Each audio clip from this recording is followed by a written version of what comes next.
नमस्कार, मैं हूं श्वेता झा। आप देख रहे हैं गुड न्यूज टुडे और आज बात होगी सितंबर में बरसेंगे बदरा नॉनस्टॉप। इसी पर ये हुई ना बात में। ये किस लिए हम बात कर रहे हैं इसके बारे में आपको बताएंगे। दरअसल सितंबर की शुरुआत हो चुकी है और इस महीने भी लगातार यानी कि नॉन स्टॉप बदरा बरसने वाले हैं। दरअसल इस बार सितंबर में जमकर बारिश होने वाली है। इस बारे में आईएमडी यानी कि भारतीय मौसम विभाग ने बड़ा अनुमान जताया है, जिससे यह आशंका जताई जा रही है कि दिल्ली और पंजाब समेत कई राज्यों में बाढ़ का खतरा है। पहाड़ से मैदान तक मॉनसून की रफ्तार रुक नहीं रही है। आज हमारे शो में मौसम की इस उलट पलट जो चाल है उस पर तो बात करेंगे ही, लेकिन साथ ही बात करेंगे सितंबर की इस बारिश में किसानों की कैसे बल्ले बल्ले होने वाली है।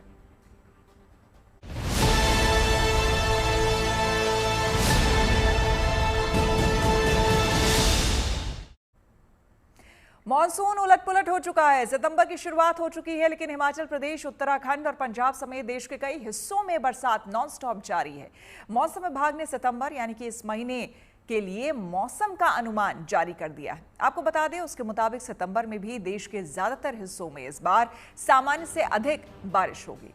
देश भर में औसत बारिश एलपीए यानी कि लॉन्ग पीरियड एवरेज के 109% से अधिक रह सकती है। साल 1971 से 2020 के आंकड़ों के आधार पर सितंबर महीने का एलपीए लगभग 167 मिलीमीटर रहा है। वहीं उत्तर पश्चिम भारत और मध्य भारत के कई इलाकों में भी अच्छी बारिश देखने को मिलेगी। हालांकि कुछ जगह ऐसी भी है जहां कम बारिश की संभावना जताई गई है। इनमें पूर्वोत्तर और पूर्वी भारत के कुछ हिस्से, दक्षिण प्रायद्वीप भारत के कुछ इलाके शामिल हैं। अगस्त के पूरे महीने में मॉनसूनी बारिश और बाढ़ से अलग अलग राज्यों में बाढ़ से कई रिकॉर्ड टूटे हैं। मौसम विभाग का कहना है कि उत्तर पश्चिम भारत में अगस्त महीने में 2001 के बाद सबसे अधिक बारिश हुई है। इस क्षेत्र में औसत 265 मिलीमीटर बारिश दर्ज की गई है, यानी कि अगस्त में रिकॉर्ड तोड़ बारिश हुई है। यह सिलसिला इस महीने सितंबर में भी जारी रहेगा। तो सितंबर के लिए रेड वार्निंग जम्मू कश्मीर और हिमाचल प्रदेश के लिए जारी की गई है, जहां पे एकाधिक स्थानों पे अत्यंत भारी वर्षा हो सकती है। उसके अलावा ऑरेंज वार्निंग जारी की गई है पंजाब के लिए और उत्तराखंड, उड़ीसा और तटीय कर्नाटक के लिए, जहां एकाधिक स्थानों पे भारी से बहुत भारी वर्षा हो सकती है। और भारी वर्षा की चेतावनी दी गई है गुजरात, पूर्वी राजस्थान। तो पहाड़ों से लेकर मैदान और रेगिस्तान तक में बारिश का सिलसिला लगातार जारी है। राजस्थान में भारी बारिश देखने को मिल रही है। मौसम विभाग के मुताबिक इस महीने में खास करके यानी कि सितंबर में राजस्थान के ज्यादातर हिस्सों में सामान्य या सामान्य से अधिक बारिश होने की संभावना है। राजस्थान में इस बार बारिश ने 69 साल का रिकॉर्ड तोड़ दिया है। पिछले साल यानी कि 2024 में राज्य में सामान्य से 156% ज्यादा बारिश हुई थी, लेकिन इस साल जुलाई में ही ये रिकॉर्ड टूट गया था, जब 177% ज्यादा बारिश हुई थी। आज भी राज्य के 27 जिलों में बारिश का अलर्ट है।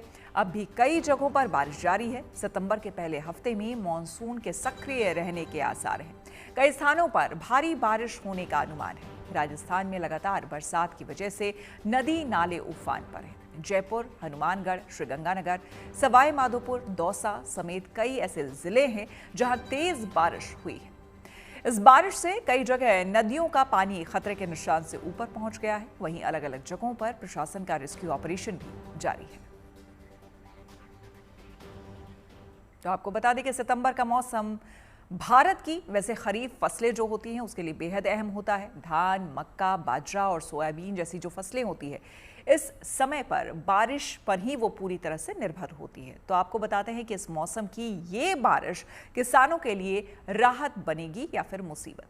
दरअसल अब इसके बारे में अगर आप समझें तो सितंबर में बारिश से इन फसलों को सीधी राहत मिलेगी, पैदावार बढ़ने की उम्मीद रहेगी। हालांकि जिन इलाकों में ज्यादा बारिश होगी वहां स्थानीय बाढ़ और जलभराव का खतरा रहेगा, जिससे फसलों को नुकसान हो सकता है। वहीं पूर्वोत्तर और दक्षिण भारत के उन हिस्सों में जहां पर बारिश कम होगी, वहां किसानों को सिंचाई और पानी की कमी से जूझना पड़ सकता है।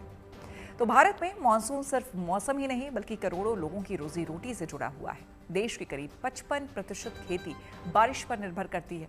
ऊपर से सितंबर खरीफ सीजन का चरम समय होता है। ऐसे में आईएमडी का ये पूर्वानुमान किसानों के लिए खेती की रणनीति बनाने और सरकार के लिए आपदा प्रबंधन तय करने में मदद करेगा।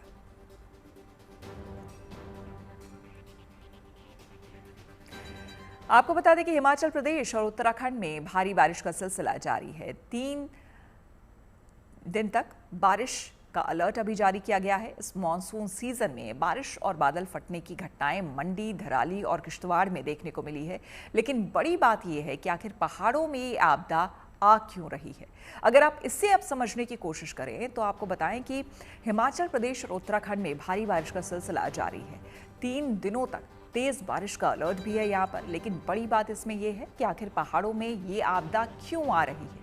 अक्सर ये आरोप लगते रहे हैं कि टूरिज्म के नाम पर पहाड़ों का दोहन हो रहा है।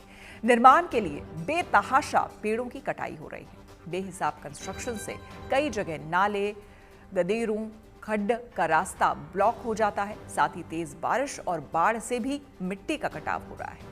इसके अलावा तेज बारिश से पहाड़ों से नीचे गिरता मलबा भी नुकसान को और बढ़ा रहा है। वहीं भूस्खलन से जंगलों को नुकसान हो रहा है।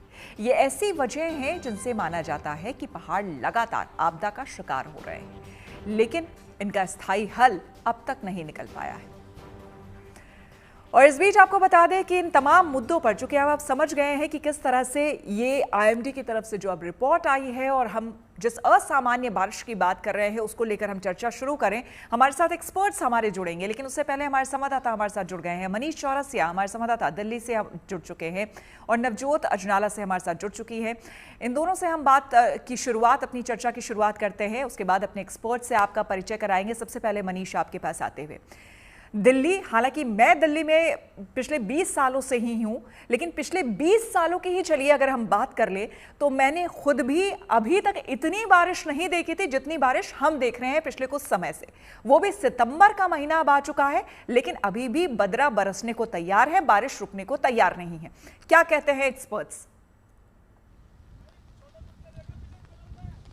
बिल्कुल ठीक बात है कि पिछले 20 सालों में इतनी बारिश हुई भी नहीं है जितनी इस बार इस मानसून में हम देख रहे हैं, खासकर दिल्ली NCR में। और अभी सितंबर में आपको तैयार रहना पड़ेगा कि आपके जो पुराने जितनी बारिश आपने देखी है पिछले 20 सालों में, सितंबर में उससे कहीं ज़्यादा बारिश होने जा रही है। अनुमान ये है कि लगभग 107% ज़्यादा, मतलब डबल से भी ज़्यादा बारिश सितंबर में होने जा रही है। अभी भी मैं जहाँ खड़ा हूँ ये दिल्ली का ITO घाट है, यमुना के ठीक किनारे पर मैं खड़ा हूँ। और यमुना के किनारे पहले जहाँ तक मैं जा पाता था अब उसके काफ़ी आगे तक पानी आ चुका है, मतलब वहाँ तक जाना बिल्कुल भी संभव नहीं है। और दूसरी बात यह कि इस वक्त भी बारिश हो रही है और बारिश के साथ तेज़ हवाएं चल रही हैं। ये तेज़ हवाएं क्या करेंगी? ये तेज़ हवाएं आपको सितंबर में अक्टूबर नवंबर जैसा महसूस कराएंगी। कहा यह जा रहा है कि जो मिनिमम टेम्परेचर है वो 3 से 4 डिग्री कम हो सकता है। अभी भी जो मिनिमम टेम्परेचर था कल रविवार को वो लगभग 24 डिग्री के आसपास था, जो कि सामान्य से काफ़ी कम था।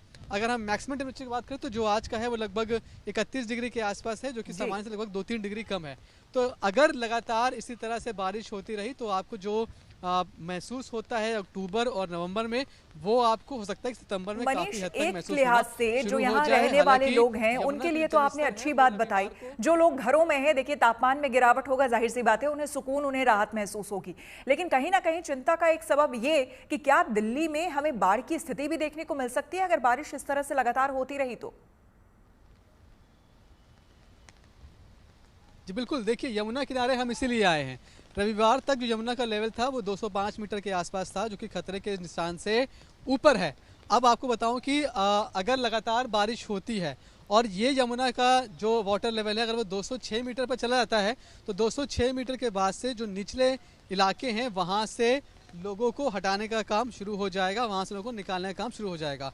लगभग 14 इलाकों पर प्रशासन ने अपनी नाव तैयार रखी है कि अगर ज़रूरत पड़ी तो नावों को चलाया जाएगा और जो लोग कहीं फंसे हैं तो उनको निकालने की तैयारी भी शुरू हो जाएगी। तो कहीं ना कहीं अब स्थिति वो बनने लगी है कि अगर थोड़ी बारिश भी और हुई तो दिल्ली के जो निचले इलाके हैं जैसे वजीराबाद है वहाँ पर बाढ़ जैसे हालात लगातार बन सकते हैं। बिल्कुल, ये तस्वीरें ही हैरान करने वाली है कि आप जहां खड़े हैं वो दिल्ली है। ये समझ पाना ही अपने आप में मतलब यकीन करना थोड़ा मुश्किल हो रहा है, लेकिन ये सच्चाई यही है। चलते हैं नवजोत के पास जो कि इस वक्त पंजाब के अजनाला में है। वहां से नवजोत ये बताइए, फिलहाल जो तस्वीरें आ रही है, क्योंकि पंजाब यानी कि सीधे हम तौर पर अगर हम समझे, पंजाब यानी एग्रीकल्चर, पंजाब यानी खेती हम समझते हैं, क्योंकि वहां का बड़ा रोजगार जो है वो यही है। लेकिन इन दिनों जो चर्चा का विषय हुआ है, आज सुबह सुबह भी जब सोशल मीडिया खोला गया तो वहां बाढ़ की तस्वीरें आ रही थी, लोग परेशान थे, किसी तरह से कई जगहों से पलायन हो रहा है लोगों का, क्या स्थिति है ये बताइए। देखिए, स्थिति तो यहाँ पर काफी खराब है, लेकिन पिछले 3 दिन से हम लोग यहाँ पर मौजूद हैं। आज की अगर तारीख की मैं बात करूं, मैं गुरदासपुर और अमृतसर दोनों एरियाज कवर कर रही थी यहाँ पर, और दोनों एरियाज के अजनाला अमृतसर का, गुरदासपुर का डेरा बाबा नानक, यहाँ के 40 से ज्यादा गांव हैं जो पूरी तरह से बाढ़ में डूबे हुए हैं।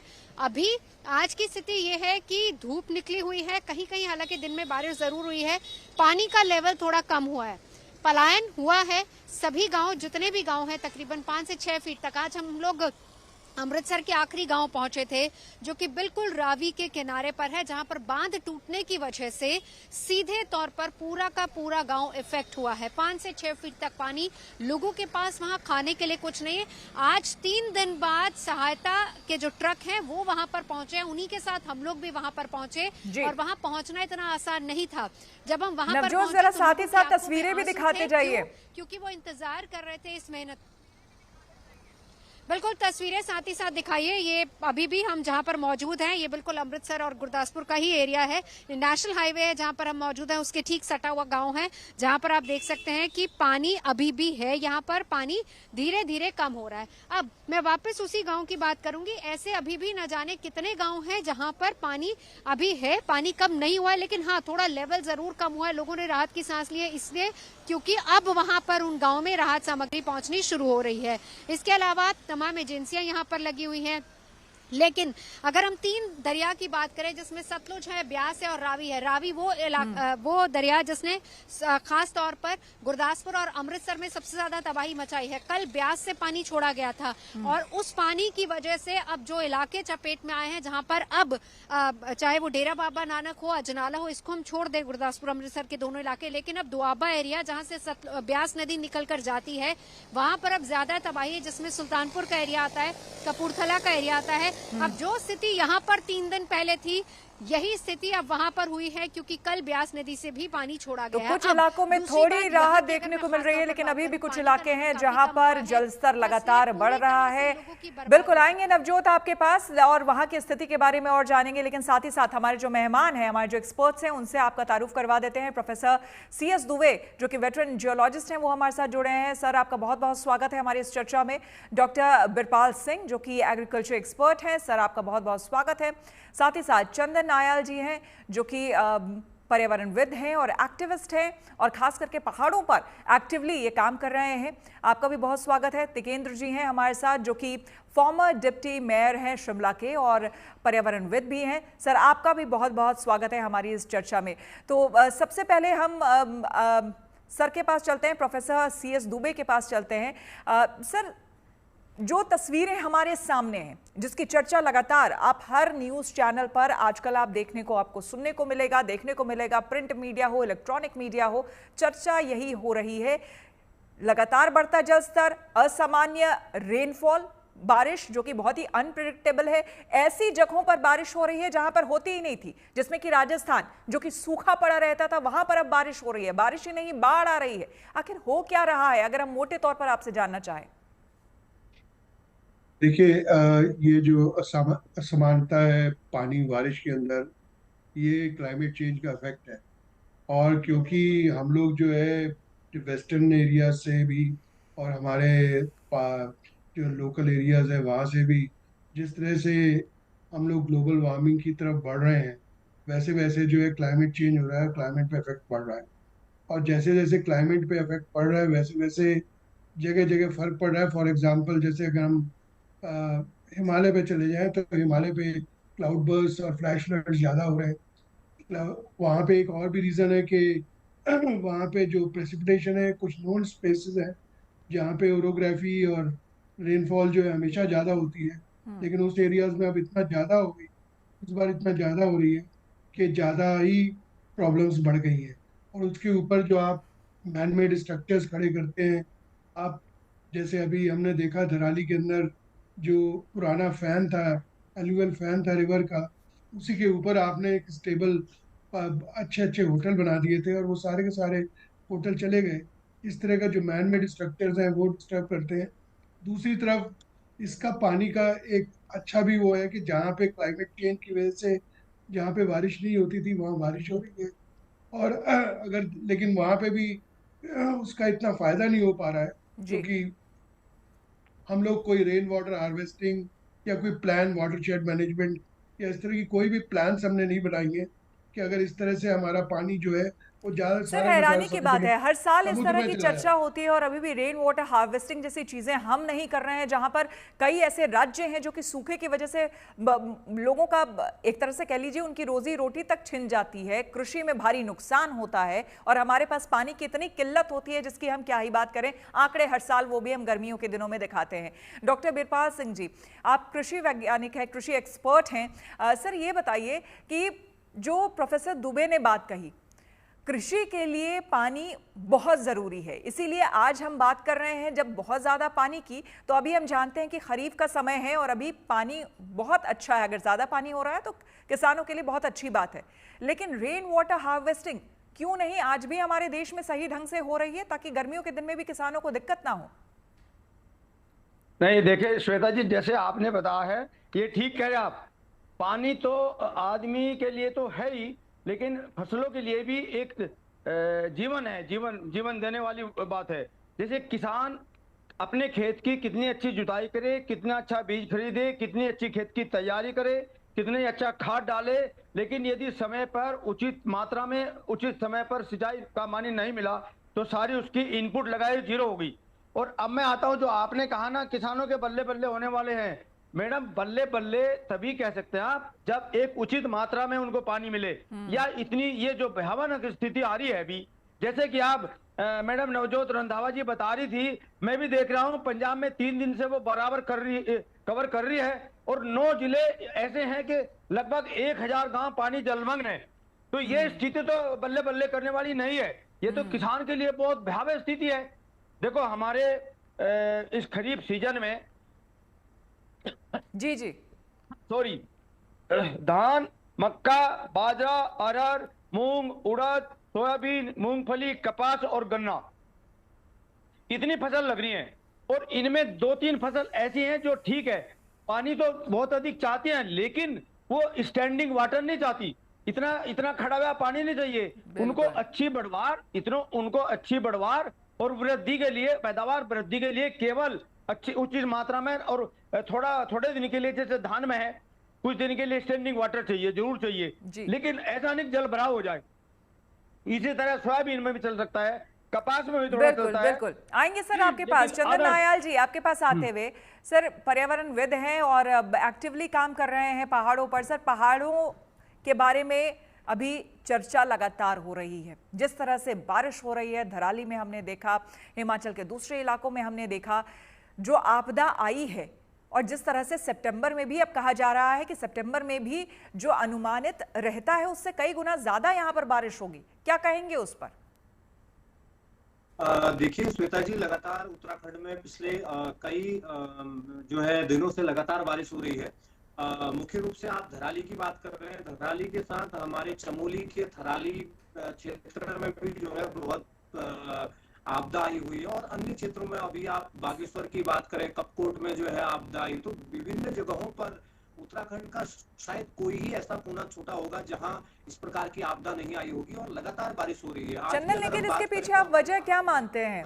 देखिए, बारिश एक वजह है, लेकिन ये जो आपदाएं आ रही है इसके पीछे क्या वजह मानते हैं?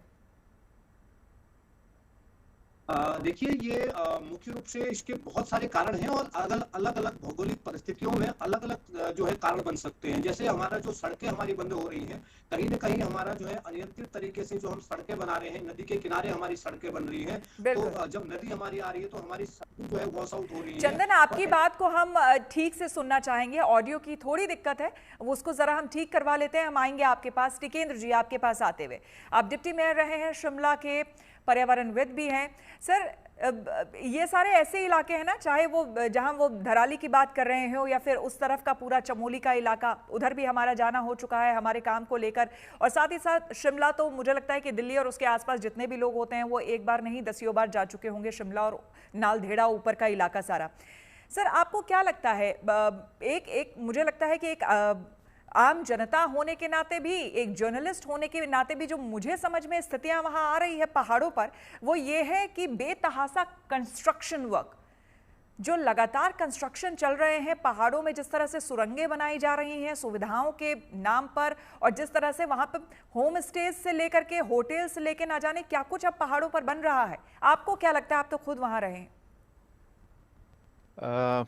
देखिए जया जी, पार्शली आपकी बात सही है। मैं इसलिए कहूँगा पार्शली सही है, और क्योंकि दुबे जी से शुरू करते हुए कि दरअसल हमारे पास जो क्लाइमेट वैज्ञानिकों की एक ग्रंथ है, इसको हम आईपीसीसी बोलते हैं, उसने हिमालय पर्वत को दुनिया का हॉटस्पॉट माना है वल्नरेबिलिटी का। और दुनिया में, क्योंकि मैं पेरिस क्लाइमेट टॉक्स में खुद था, हम 1.5 डिग्री की बोलते हैं कि उससे ऊपर अगर हम जाएंगे, पहुंचने वाले हैं, तो तबाही बहुत विनाश के रूप में आएगी। हिमालय पर्वत पर ऑलरेडी जो हम कह रहे हैं ग्लोबल नॉर्थ के विसर्जन की वजह से हम ऑलरेडी 1.8 1.9 पहुंच चुके हैं। मुझे पता नहीं आप 1996 से पहले श्वेता जी पैदा हुई हैं या बाद में हुई हैं, लेकिन वही आईपीसीसी की रिपोर्ट ये कहती है कि जो भी बच्चे 1996 के बाद पैदा हुए हैं उनको वो डिजास्टर के साथ ही हुए हैं। मतलब डिजास्टर उनकी जिंदगी का एक इनएलिजिबल पार्ट हो गया है, और ये हम हिमालय पर्वत में बहुत अच्छी तरह से देख सकते हैं। और वो ये कह रहे हैं कि जो एक्सट्रीम वेदर इवेंट्स है, जो दुबे साहब कह रहे थे, 1 डिग्री राइज का मतलब है 25 से 30% एक्सट्रीम वेदर इवेंट्स का बढ़ना, और 1.8 का मतलब है, जैसा सब लोग कह रहे हैं, कि जो कभी सुना ही नहीं था उस लेवल की बारिश हो रही है जी। अब सवाल यह है, अगर ऐसी बारिश हमें पता है डिजास्टर आना है, और जो एबनॉर्मेलिटी है ये न्यू नॉर्मेटिव है, इसमें दूसरा जो कैच है, अक्सर जो हम भूल जाते हैं, वो कैच है श्वेता जी कि हमारे साथ तो, हम तो कल्पेबिलिटी हमारी नहीं है हिमालय के लोगों की, हमारी तो विक्टिम हमें बनाया गया, क्योंकि 90 के बाद से जो फाइनेंशियल आर्किटेक्चर बुना गया, जब केंद्र ने ये कह दिया कि देखो भाई, दिल्ली की प्यास बुझाने के लिए आप रेणुका में डैम बनाओ, ये मेरे रेणुका के लोग नहीं बोल रहे हैं, क्योंकि आपको दिल्ली में पानी चाहिए इसलिए हम लोग डैम बना रहे हैं, और हजारों पेड़ काट के हम वो उसको आपको पानी वहां पर पहुंचाएंगे। तो जो बिजली है, तो हम 1980 में हिमाचल हर घर में बिजली पहुंचा चुका था, जो हम ये कहते हैं डेवलपमेंट की बात है। जो 90 के बाद से जो नया हुआ कि आपको अपने रिसोर्स जनरेट करने हैं, और रिसोर्स जनरेट करने के लिए आपको हाइड्रो पावर में आंखें बंद करके, जैसा हमारे साथी उत्तराखंड के भी कह रहे थे, जहां आपको हाइड्रो पावर की जरूरत ही नहीं है, तो जिसको हम कहते हैं कैपिटल एक्सट्रैक्शन, मतलब पूरा हिमालय को आज किस रूप में देखा जा रहा है। मुझे अच्छा लगा आपने जब बात कही, हम नालदेहरा ये सब होमस्टे की बात, लेकिन आज हमारे, अगर आप पॉलिटिकल अर्थव्यवस्था में देखेंगे, तो हमें तो देखा जाता है हाइड्रो पावर पोटेंशियल क्या है। अरे हाइड्रो पावर पोटेंशियल के नाम से तो हमारे आज पूरे नदियों में मलबा कच भर दिया है, और जैसा आपने ही कहा कि वो टनल खोद करके, और दूसरा कहा रिसोर्स जनरेट करने के लिए आप मैस टूरिज्म पर जाओ।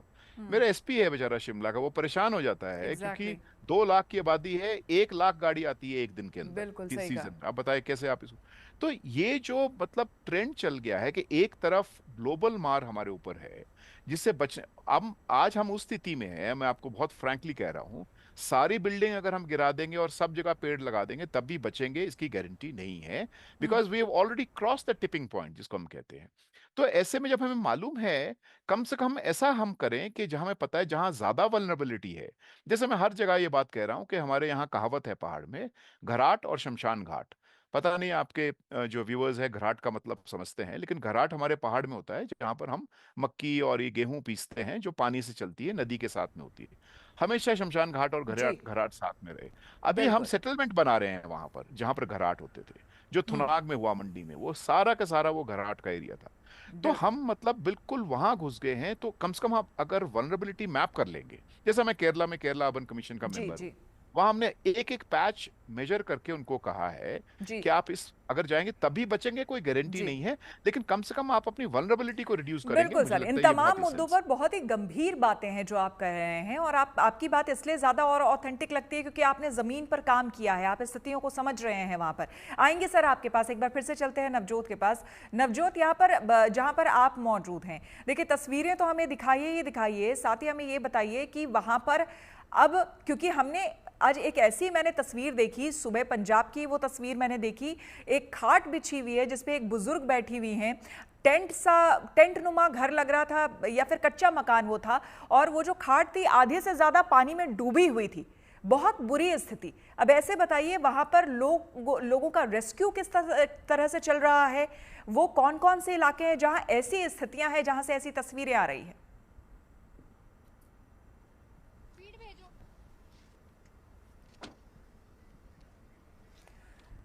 चलिए, संपर्क हमारा नवजोत से कट गया है। हम एक बार फिर से प्रोफेसर दुबे के पास चलते हैं।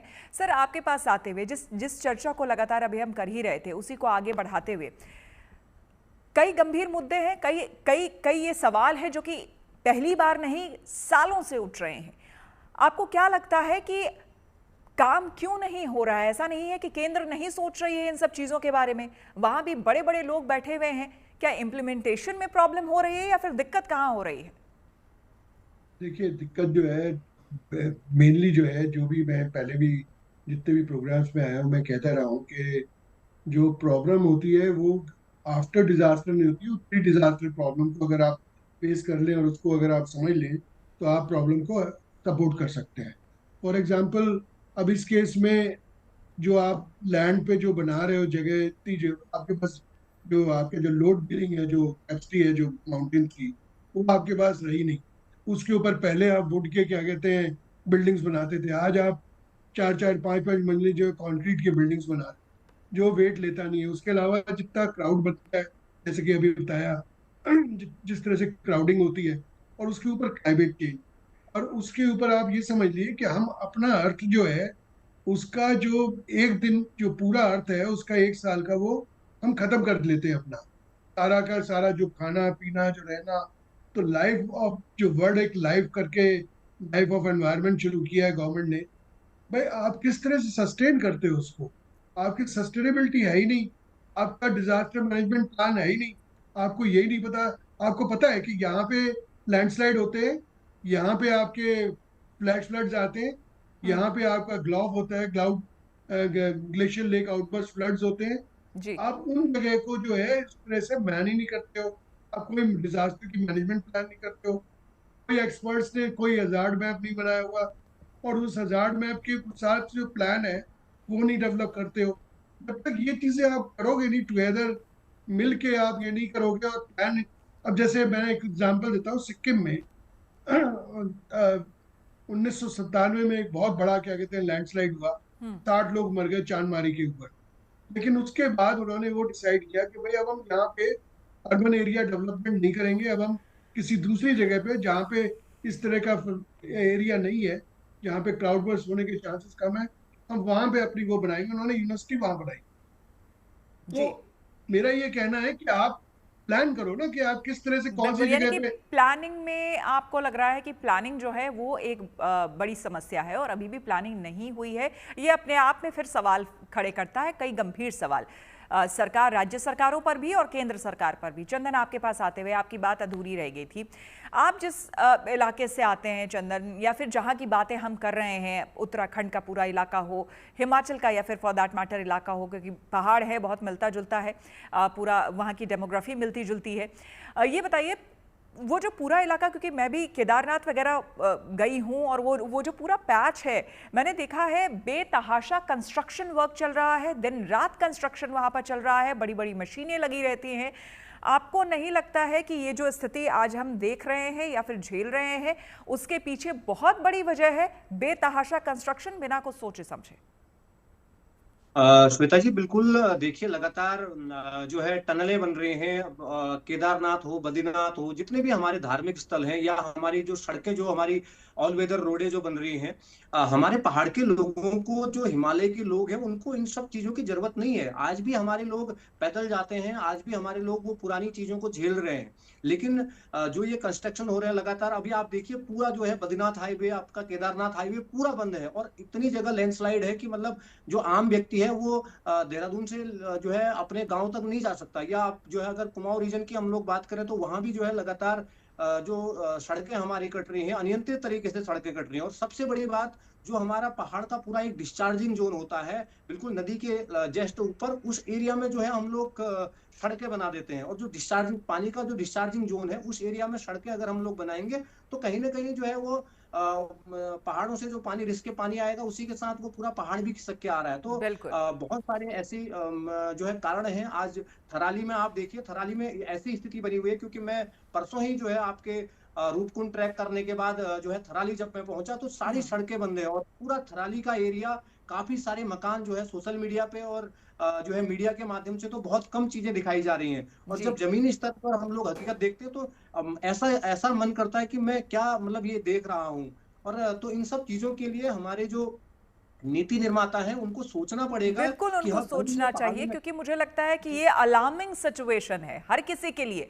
जो हम आम जनमानस हैं उनके लिए तो है ही, और जो ये नीति निर्माता है सो कॉल्ड, उनको भी समझना होगा कि सुविधाओं के नाम पर लोगों को ये नहीं चाहिए जो आज वो दे रहे हैं।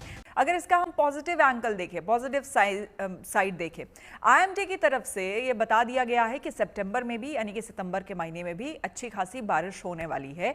और जैसा कि हमने जब ब्रेक से पहले जब आपसे चर्चा की थी, आपने ये कहा था कि कई ऐसी फसलें हैं, खास करके जो खरीफ फसलें हैं, उनके लिए ज़्यादा बारिश अच्छी बात होती है। तो आपको नहीं लगता है कि अगर पूर्वानुमान जता दिया गया है, पहले से बता दिया गया है, तो किसानों के लिए भी ये अच्छा है, उसी हिसाब से वो अपना सारा आगे का मैनेजमेंट कर सकते हैं? नहीं, देखिए ये नेचुरल बात है। जैसे मैं आपको बताऊंगा, खरीफ की जितनी भी फसलें इस समय खेत में हैं, ये फसलें उच्चतम तापमान और आर्द्रता में पनपती हैं, और इसीलिए इनको वर्षा ऋतु के प्रारंभ में हम खेतों में बोते हैं। फिर पकने के लिए शुष्क वातावरण की आवश्यकता होती है, और ये जून जुलाई और लगभग 15 सितंबर तक बरसात का सीजन है। 15 सितंबर के बाद बिल्कुल खत्म हो जाती है बरसात, लगभग हर प्रतिवर्ष। और शुष्क वातावरण की आवश्यकता होती है इन फसलों को खेत से हार्वेस्टिंग, थ्रेशिंग करने के लिए। लेकिन ये बताइए, जब सितंबर के महीने में आप इतनी बारिश करते रहेंगे और ये होती रहेगी, मतलब तो ये फसलें पकेंगी कब? इसका मतलब किसान भाइयों का बहुत बड़ा नुकसान होने जा रहा है। कोई भी फसल ऐसी नहीं है जो इतनी अधिक खेत में स्टैंडिंग वाटर चाहती हो। और जैसे धान है या सोयाबीन है या थोड़ी बहुत आपने ये कपास है, मक्का भी थोड़ा बहुत पानी झेल लेती है, लेकिन स्टैंडिंग वाटर केवल मक्का ही धान ही झेल पाता है, और वो भी थोड़े दिन के लिए। उसको भी क्या है, अधिक पैदावार के लिए, बढ़वार के लिए थोड़े दिन के लिए स्टैंडिंग वाटर चाहिए। अदर उगने बढ़ने के लिए समय समय पर पानी जरूर चाहिए उसको। लेकिन मैं आपको बताना चाहूंगा, जितनी यदि 15 सितंबर के बाद बरसात होगी तो आगे भी देखना, जो हमारा सर्दी का मौसम आ रहा है, जितनी भी हमारी ये सब्जियां आएंगी अभी दिवाली के आसपास, तो वो कब सोइंग होंगी, कब उनको खेत में हम ट्रांसप्लांट करेंगे, उनकी नर्सरी को कब ट्रांसप्लांट करेंगे, तब वे उगेंगी, तब वे मार्केट में आएंगी। मतलब बारिश ज्यादा चाहिए, लेकिन इसका ये मतलब नहीं है लगातार बारिश होते रहेगा तब भी फिर किसानों के लिए ये अच्छी बात होगी। इसे समझने की जरूरत है। बिल्कुल सर, बिल्कुल सर, आती हूँ आपके पास। प्रोफेसर दुबे, ये बताइए, एक रिपोर्ट ये आईएमडी की तरफ से ही जारी की गई थी, उस रिपोर्ट में भी ये बात जो कही गई है कि पिछले 2 दशक में बताया जा रहा है कि 30% ज़्यादा रेन जो है वो इंक्रीज हुआ है आपका वेस्टर्न इंडिया में, और साथ ही साथ ईस्टर्न में 10% बताया जा रहा है, जबकि यूजुअली जो है ये ऑपोजिट रहता है।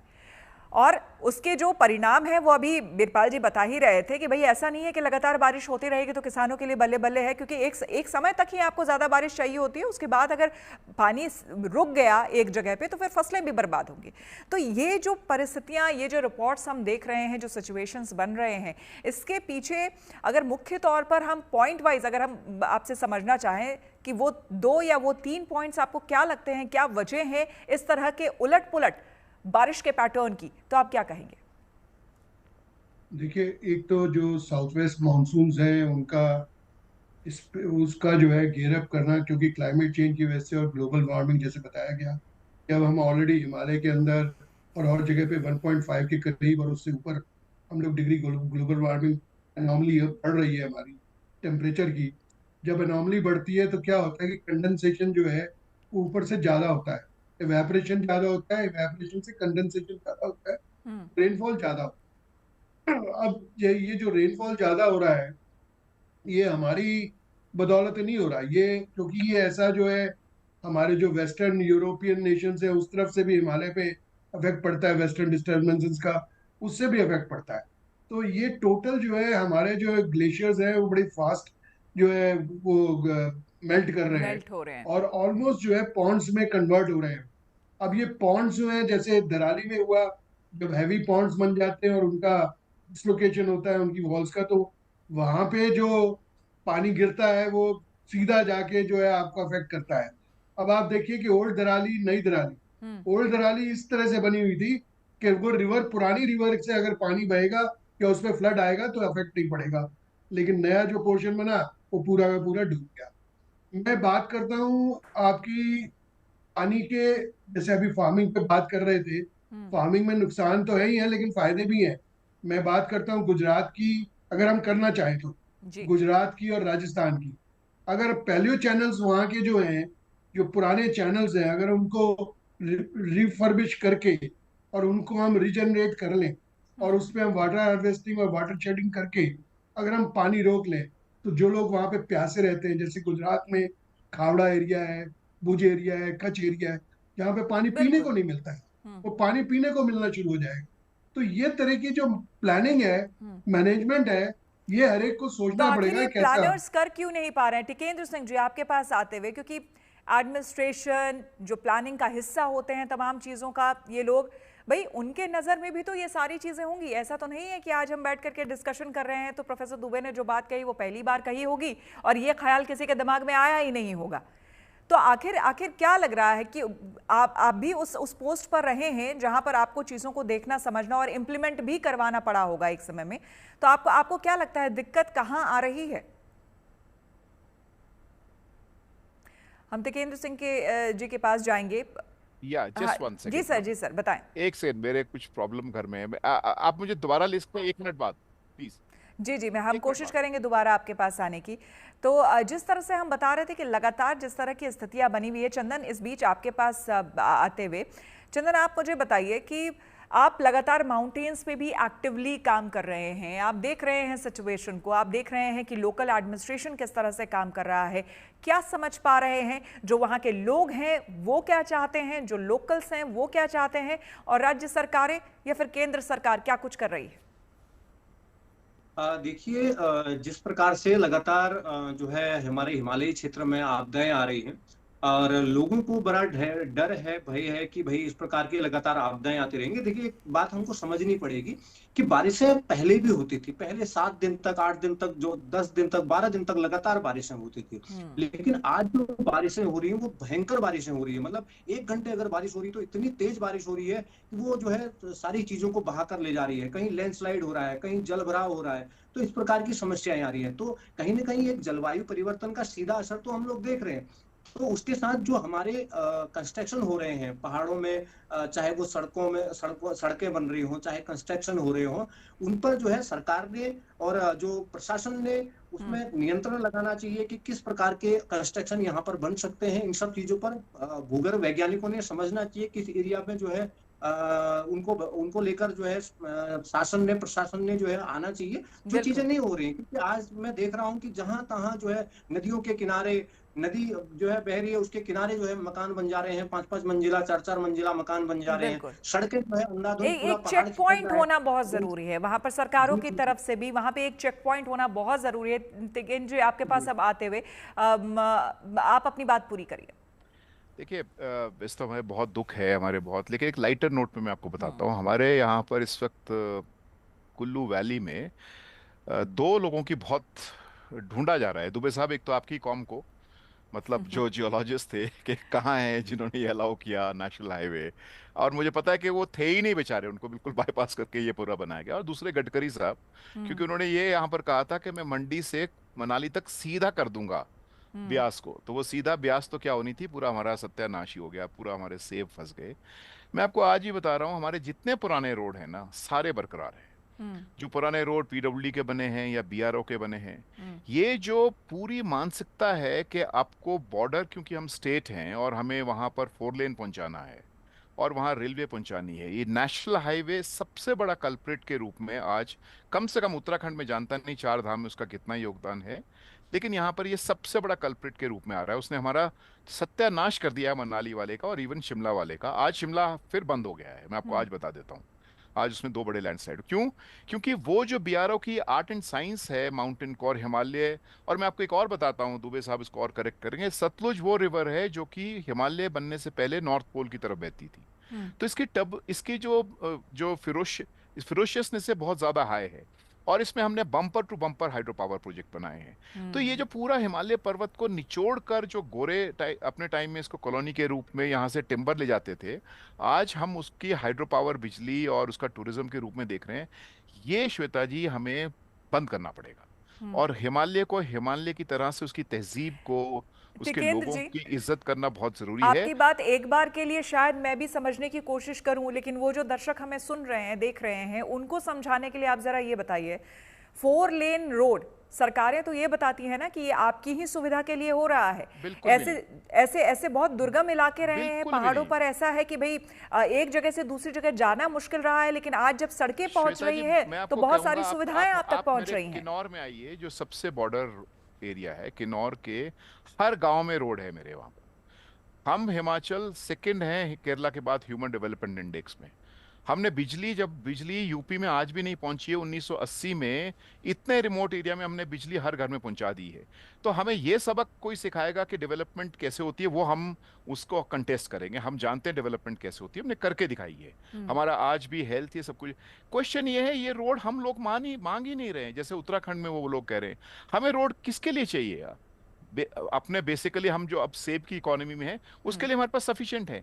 अच्छा, अगर आपको बनाने भी हैं, जैसा आपके जियोलॉजिस्ट बोल रहे हैं, तो ऑल्टरनेटिव मॉडल है ना, ऑल्टरनेटिव मोड से आप कर सकते हो। अब जैसे हमारी सरकार यहाँ कह रही है कि हम रोपवे की बात करेंगे। Ropeway any day is far better than cutting the mountains और ये जो 4 लेन करना है। भाई हमें नहीं चाहिए 1 लाख लोग आपके जैसे। अब हो गया ना जापान में कि वो बोल रहे हैं हमें टूरिस्ट नहीं चाहिए।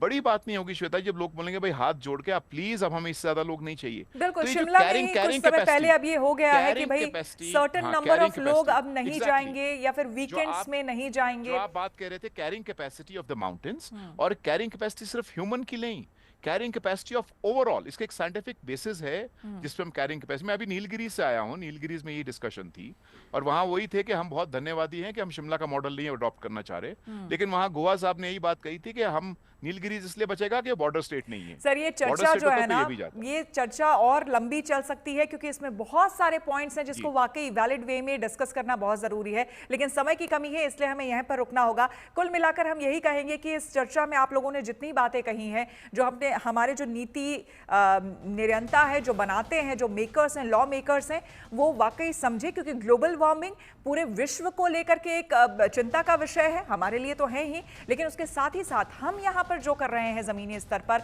पहाड़ों में जिस तरह से दोहन हो रहा है, वो एक बहुत बड़ा चिंता का विषय है जो हमारे हाथ में है, कम से कम वो हमें रोकना चाहिए। बहुत बहुत धन्यवाद आप सभी का हमारी इस चर्चा में शामिल होने के लिए।